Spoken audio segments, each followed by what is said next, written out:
विद्यार्थी मित्रों, हवे आपणे शीखीशुं संचालननुं महत्व।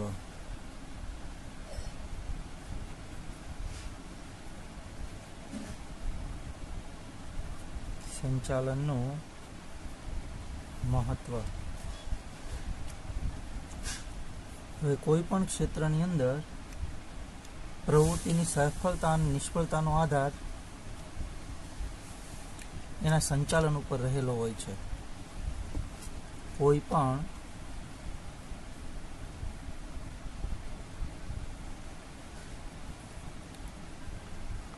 प्रवृत्तिनी सफलता अने निष्फळतानो आधार संचालन पर रहेलो होय छे। कोई पण एकम छे एनी सफलता अने निष्फळतानो आधार छे ते शुं होय छे? संचालन उपर रहेलो होय छे। जो कोई व्यक्ति पासे जमीन, मूडी, प्लांट, यंत्रो, फर्निचर, फीचर्स योग्य प्रमाण में होवा छतां पण एकम निष्फळ जाय छे। अमुक व्यक्तिओ पासे जमीन, मकान, प्लांट, यंत्र, फर्निचर, फीचर्स ओछा होवा छतां पण ते सफल बने छे। तो एनो आधार मुख्य कोण छे? तो संचालन छे। योग्य संचालन करवामां आवे तो एकम छे ते प्रगति करे छे अने विकास करे छे। आम एकम के राष्ट्र पासे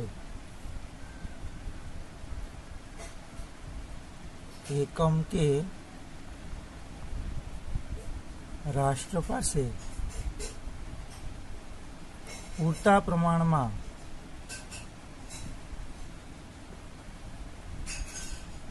अद्यतन एटले के आधुनिक साधन सामग्री होय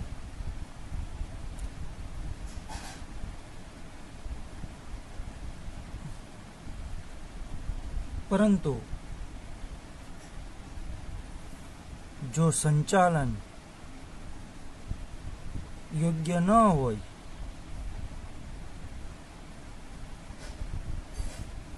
तो सफलता मळती નથી। એકમ અથવા રાષ્ટ્ર પાસે કોઈ પણ પ્રકારના અત્યંત આધુનિક સાધનો હોય છતાં પણ સંચાલન જો યોગ્ય ન હોય તો સફળતા મળતી નથી અથવા હેતુ સિદ્ધ થતો અથવા હેતુ સિદ્ધિ થઈ શકતી નથી। તો આમ જોઈએ तो डॉक्टर जॉर्ज टेरी जणावे छे, डॉक्टर जॉर्ज टेरी जणावे छे कि जे एकम कार्यक्षम संचालन धरावतुं न होय, जे एकम कार्यक्षम संचालन धरावतुं न होय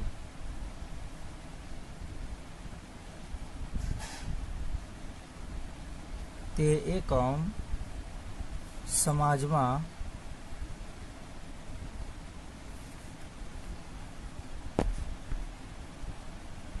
लांबो समय सुधी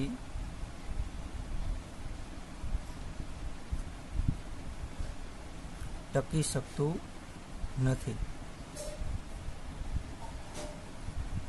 तो जॉर्ज टेरी कहे छे कि जे एकम कार्यक्षम संचालन धरावतुं न होय तो ते एकम छे ते समाजनी अंदर लांबो समय सुधी टकी शकतुं नथी। संचालनना अभावे छे ते एकम कोई खोट करतुं होय, विस्तरणनी प्रक्रिया करी शकतुं न होय, नफो कमाई शकतुं न होय, पोते ध्येय सिद्धि करी शकतुं न होय तो ते एकम छे ते समाजनी अंदर लांबो समय सुधी टकी शकतुं नथी। हवे आपणे छे तेना लक्षणों चर्चा करीशुं, महत्वनी चर्चा करीशुं। तो संचालनना महत्वनो प्रथम टॉपिक छे संचालनना महत्व। तो एमां प्रथम टॉपिक छे दरेक क्षेत्र में जरूरी। દરેક ક્ષેત્રમાં જરૂરી. સંચાલન છે તે દરેક ક્ષેત્રની સંચાલન દરેક ક્ષેત્રમાં જરૂરી છે. આર્થિક, સામાજિક, રાજકીય, ધાર્મિક ક્ષેત્રમાં સંચાલન અતિ આવશ્યક બન્યું છે.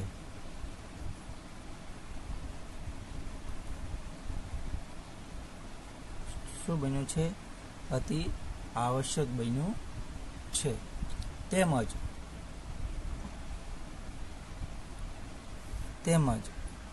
શૈક્ષણિક ક્ષેત્રે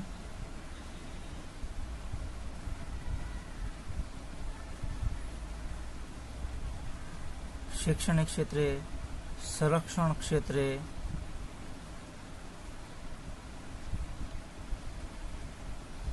શું છે? શૈક્ષણિક ક્ષેત્રે, સંરક્ષણ ક્ષેત્રે, રમતગમત ક્ષેત્રે પણ સંચાલન જરૂરી બન્યું છે.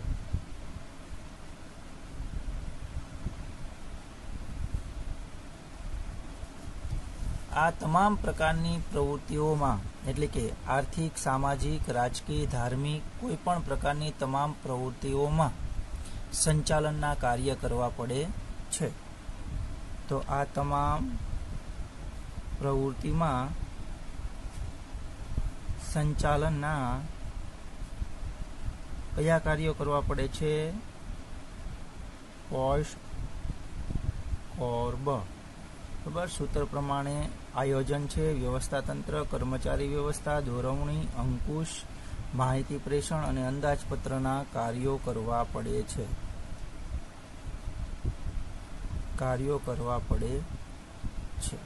બરાબર. આપણે અહીંયા ટૂંકમાં લખ્યું છે, પણ આપણે અહીંયા વિસ્તૃત લખી શકીએ છીએ કે કયા કયા કાર્યો કરવા પડે છે. હવે પછીનો મુદ્દો છે આપણો સાધનોનો ઇષ્ટતમ ઉપયોગ.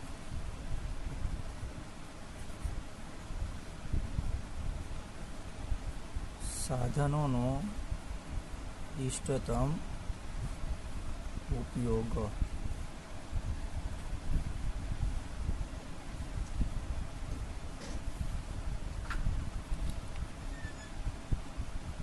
સંચાલનને લીધે જ છે તે તમે સાધનોનો ઇષ્ટતમ ઉપયોગ કરી અને બગાડ અટકાવી શકો છો. સંચાલનને લીધે તમે એકમના ઉપલબ્ધ સાધનોનો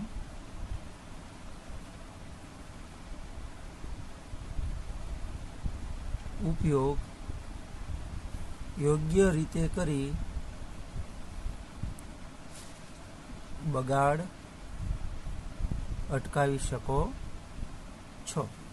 તો એ કોના હિસાબે? તો સંચાલનના હિસાબે. સંચાલનના હિસાબે સાધનોનો તમે યોગ્ય ઉપયોગ કરીને બગાડ અટકાવી શકો છો. તેમજ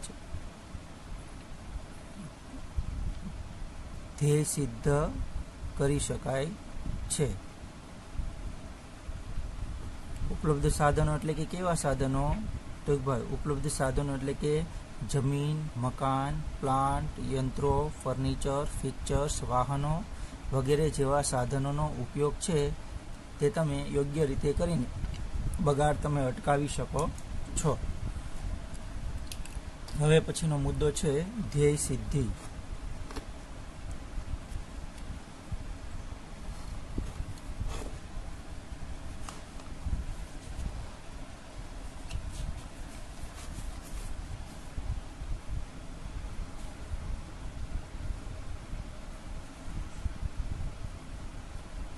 ધ્યેય સિદ્ધિ. ધંધાકીય એકમના ધ્યેયની સિદ્ધિ માટે ધંધાકીય એકમના ધ્યેય સિદ્ધ કરવા માટે સંચાલન અતિ મહત્વનું પાસું છે.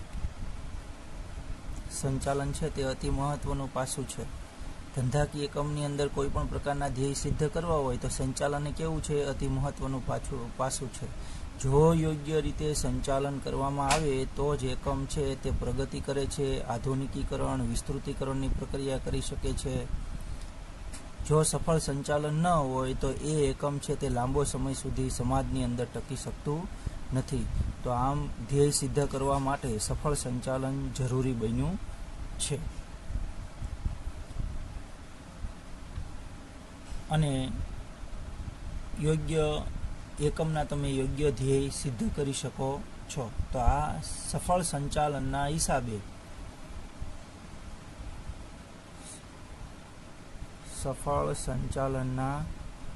હિસાબે એકમ વિસ્તૃતીકરણ, આધુનિકીકરણ ની પ્રક્રિયા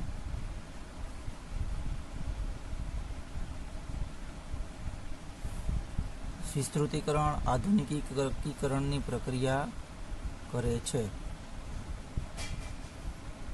તો તે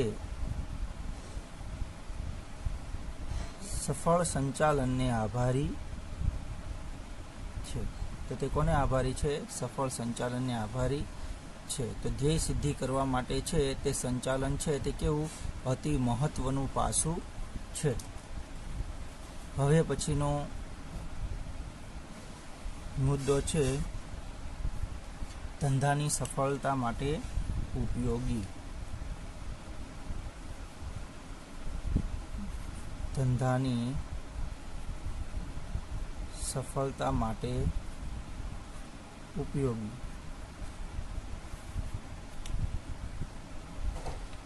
ધંધાકીય એકમની સફળતાનો આધાર છે તે સંચાલન ઉપર રહેલો હોય છે. ધંધાકીય એકમની સફળતામાં અન્ય પરિબળોની સરખામણીમાં સંચાલનનો મહત્વનો ફાળો છે. ધંધાકીય એકમમાં અન્ય સાધન કરતા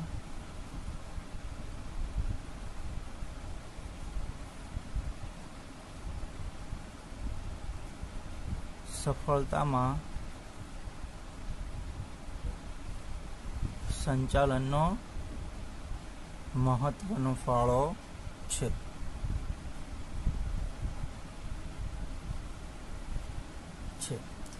નાના પાયાના ઔદ્યોગિક એકમો જો મોટા ઔદ્યોગિક એકમનું સ્વરૂપ ધારણ કરી શકતા હોય તો તેનો બધો જ શ્રેય છે તે સંચાલનને ફાળે જાય છે. એટલે કે નાનું એકમ જો મોટા એકમમાં પરિવર્તિત થતું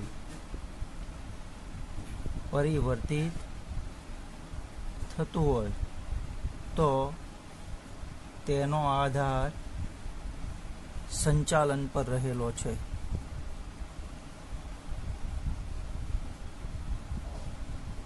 તો તેનો આધાર કોના ઉપર રહેલો છે? સંચાલન ઉપર રહેલો છે.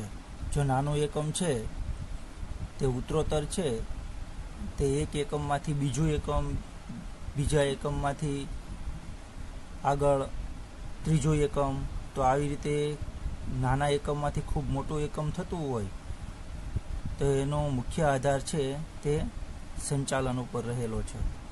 જો યોગ્ય રીતે સફળ સંચાલન કરવામાં આવે તો વિશ્વમાં તમે યોગ્ય તમારું સ્થાન, કંપની છે તે એકમ છે તે પોતાનું યોગ્ય સ્થાન બનાવી શકે છે.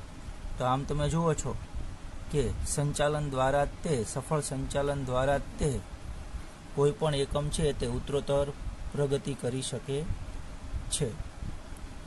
તો આમ કાર્યદક્ષ સંચાલનને કારણે જ તો આમ કાર્યદક્ષ સંચાલનને કારણે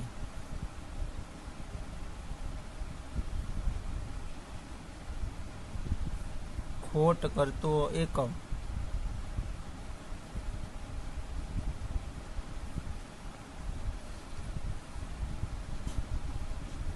નફો કરતો જણાય છે. જો કોઈ પણ એકમ ખોટ કરતું હોય તો સફળ સંચાલન કરવામાં આવે તો એ એકમ છે તે નફો કરતો જણાય છે. તો આમ ધંધાની સફળતાનો આધાર છે તો એ સંચાલન ઉપર રહેલો હોય છે. તો આ આપણે જોયું સંચાલનનું ચોથું પાસું કે ધંધાની સફળતા માટે ઉપયોગી.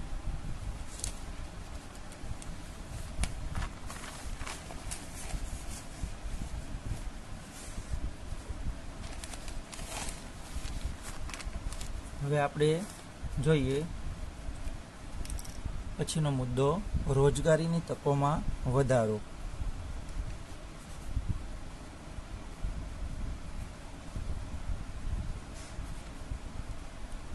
રોજગારીની તકોમાં વધારો.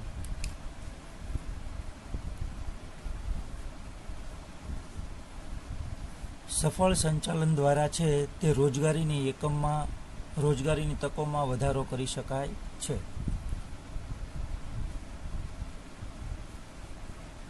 જો સંચાલન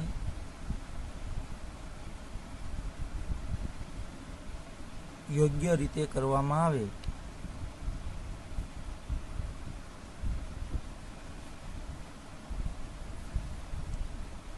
એકમમાં વિસ્તૃતીકરણની પ્રક્રિયા થાય તો વધુને વધુ લોકોને રોજગારી આપી શકાય છે.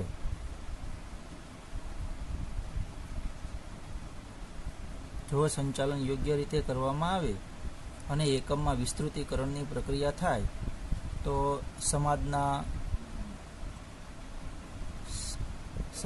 વ્યક્તિઓને આપણે વધુને વધુ રોજગારી પૂરી પાડી શકીએ છીએ.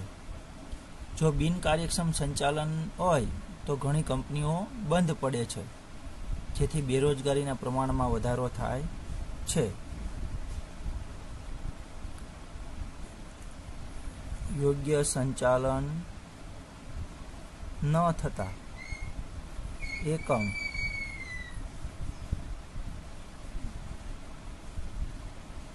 ખોટમાં જાય છે અને બેરોજગારી વ્યાપ્ત બને છે. બેરોજગારી શું છે? વિસ્તરતી જાય છે. એટલે સફળ સંચાલન દ્વારા છે તે તમે રોજગારીની તકમાં પણ વધારો કરી શકો છો. હવે પછીનો મુદ્દો છે નફામાં વૃદ્ધિ. નફામાં વૃદ્ધિ.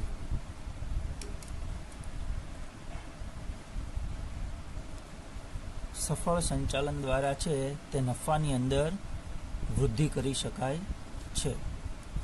ધંધાકીય એકમ સામાન્ય રીતે કોઈ પણ એકમ નફાના હેતુથી કાર્ય કરે છે. કોઈ પણ એકમ છે બરોબર, એ નફાના હેતુથી કાર્ય કરતું હોય છે. તો સંચાલકની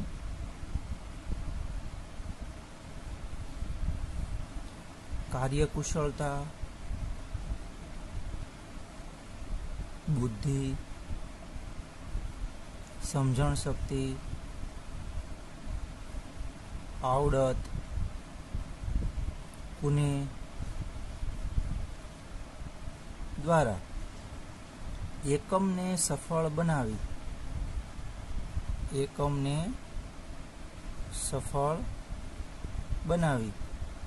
નફામાં વૃદ્ધિ કરી શકાય છે. નફામાં વૃદ્ધિ કરી શકાય છે. તો એ સંચાલનને આભારી છે. દાખલા તરીકે રિલાયન્સ કંપની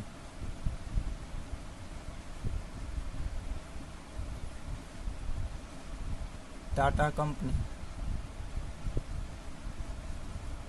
વગેરે. તો આ બધા જે એકમો છે બરાબર, તે ઉત્તરોત્તર નફાની અંદર વધારો કરતા જાય છે. તો આમ સફળ સંચાલન દ્વારા છે તે એકમમાં વૃદ્ધિ કરી શકાય છે. અને નફો ધંધાની કાર્યક્ષમતાનો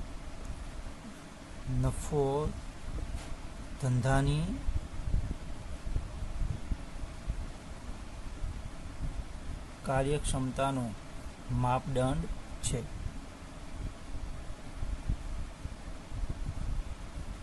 હવે પછીનો મુદ્દો આપણે જોઈશું કે સામાજિક લાભ.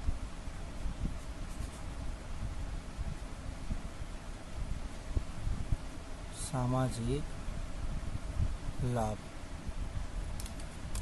હવે જો સામાજિક લાભ, તો દરેક એકમ સમાજમાં રહીને સમાજ માટે પોતાની કામગીરી કરે છે. દરેક એકમ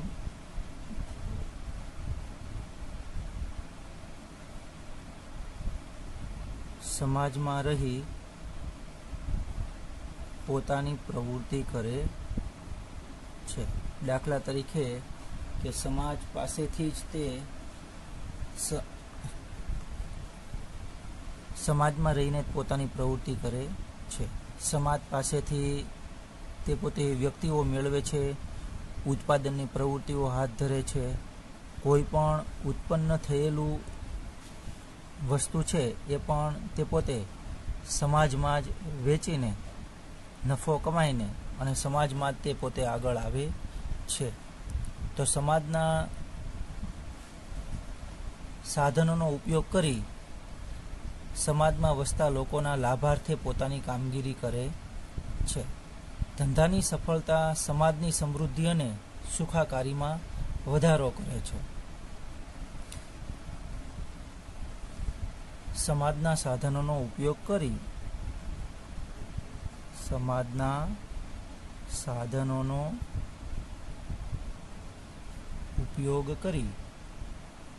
સમાજમાં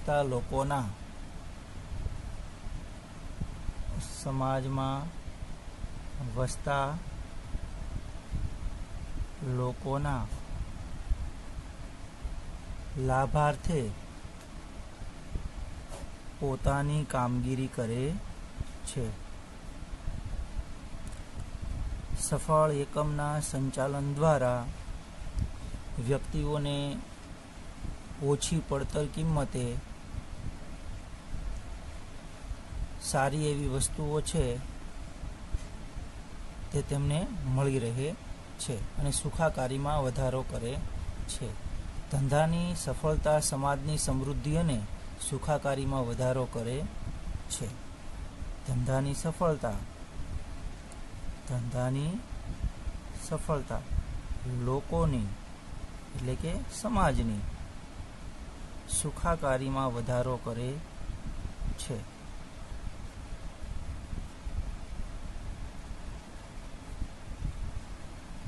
દાખલા તરીકે કોઈ પણ પ્રકારનું એકમ છે તે નવી નવી વસ્તુઓનું જો ઉત્પાદન કરતું હોય તો એનો લાભ છે તે સમાજને મળે છે અને સમાજની સુખાકારીમાં શું થાય છે? વધારો થાય છે. તેમજ તમે જુઓ છો કે ઘણા બધા એકમો છે તે સમાજની અંદર સામાજિક પ્રવૃત્તિઓ કરતાં પણ જોવા મળે છે. ખૂબ જ વધુ ઉત્પાદન છે એકમ કરતું હોય, સારો એવો નફો કમાતું હોય તો એકમ પડતર નીચી લાવીને સમાજને છે તે સસ્તી વસ્તુ પણ પૂરી પાડી શકે છે. તો આમ સમાજને વ્યાજબી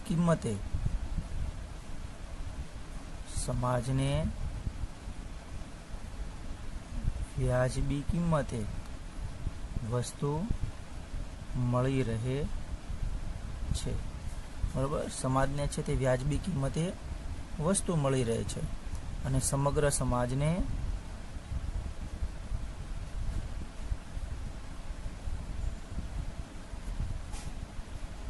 એકમનો લાભ મળે છે. તો આમ સફળ સંચાલન દ્વારા છે તે સમગ્ર સમાજને એકમનો લાભ મળે છે. હવે પછીનો હેતુ છે તે રાષ્ટ્રીય હેતુ.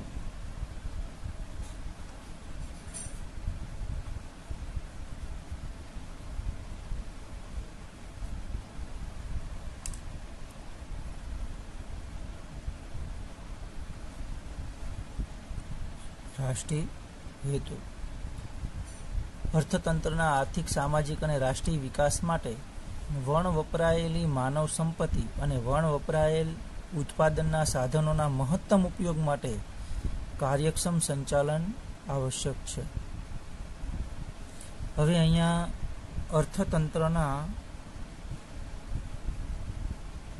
આર્થિક, સામાજિક અને રાષ્ટ્રીય વિકાસ માટે આર્થિક, સામાજિક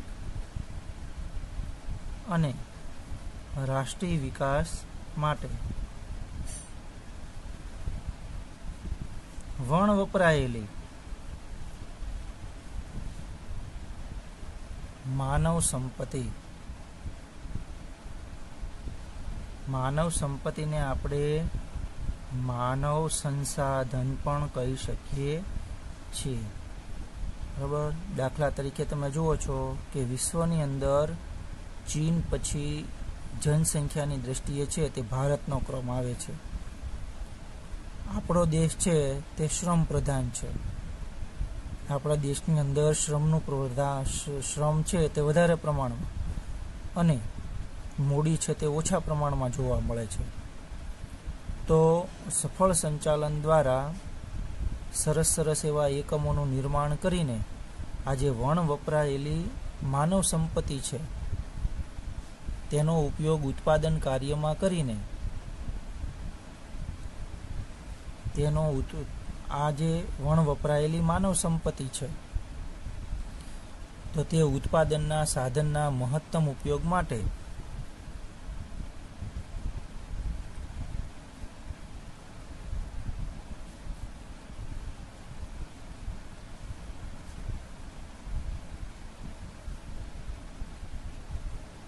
કાર્યક્ષમ સંચાલન આવશ્યક છે.